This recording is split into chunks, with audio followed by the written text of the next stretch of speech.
ऐसा कहा जा रहा है कि इस बार काफ़ी भीषण गर्मी पड़ेगी। तो हमें ये जानना बहुत ज़रूरी है कि क्या रीज़न है जिस कारण से इस बार की ऐसी संभावनाएं बनती चली जा रही हैं, जिससे लोग ही नहीं, मौसम वैज्ञानिक भी कह रहे हैं कि इस बार काफ़ी भीषण गर्मी पड़ने वाली है। तो इन मुख्य कारणों को हम लोग जानते हैं। सबसे ज़रूरी तो इसमें ये दो कारण हैं, जिनमें पहला कारण एल नीनो का प्रभाव है और दूसरा कारण ग्लोबल वार्मिंग और जलवायु परिवर्तन है। तीसरा कारण जो बताया जा रहा है वो है अर्बन हीट आइलैंड और ह्यूमिडिटी। चौथा कारण प्री मानसून और वर्षा की कमी। तो सबसे पहले जानते हैं कि एल नीनो का प्रभाव क्या है एल नीनो? यह प्रशांत महासागर के पानी के गर्म होने की प्रक्रिया को कहते हैं, जिसका सीधा असर भारतीय मौसम पर पड़ता है। जब एल नीनो सक्रिय होता है, भारत में मानसून कमज़ोर पड़ जाता है और तापमान सामान्य से काफ़ी ऊपर चला जाता है। वैज्ञानिकों के अनुसार मई से जुलाई 2026 के बीच इसके और मजबूत होने के आसार हैं।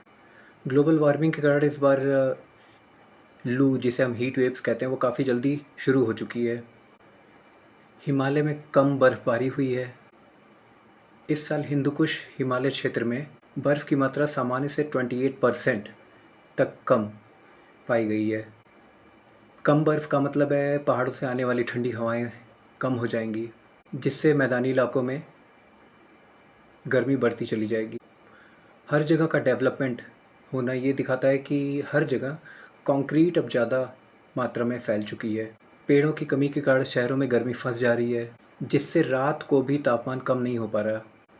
इसी को वार्म नाइट्स कहा जाता है, जो ज़मीन को वापस नॉर्मल टेम्परेचर तक रिकवर होने का समय नहीं देता।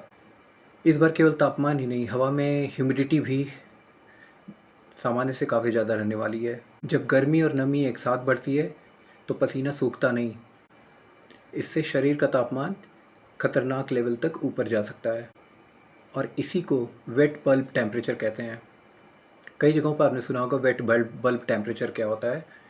वो यही होता है कि जब ह्यूमिडिटी और टेम्परेचर दोनों एक साथ बढ़ जाते हैं तो जो स्वेट है, पसीना, वो सूख नहीं पाता।